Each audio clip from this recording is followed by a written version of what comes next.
ലത്തീഫ് എന്ന് പറയുന്ന, റുക്സാന എന്ന് പറയുന്ന പ്രിയപ്പെട്ട സഹോദരങ്ങളുടെ പൊന്നുമക്കളാകുന്ന 4 ആൺമക്കളാണ്.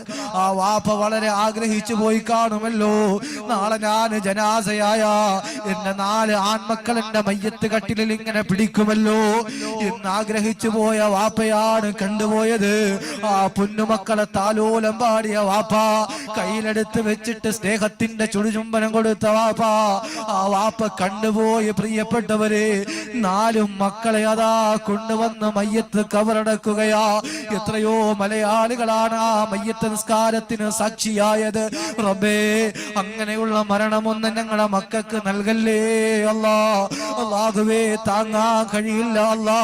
അതുകൊണ്ട് ഒരിക്കലും നാളെ ജീവിക്കുമെന്നോ നാളെ സുബഹിക്ക് എഴുന്നേൽക്കുമെന്നോ ഒരാൾക്കും പറയാൻ കഴിയില്ല ഉപ്പാ.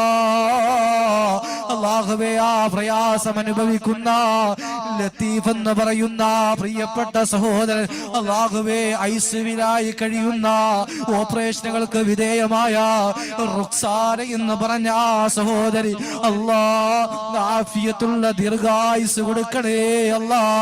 അവർക്ക് ക്ഷമ കൊടുക്കണേ അല്ലാ.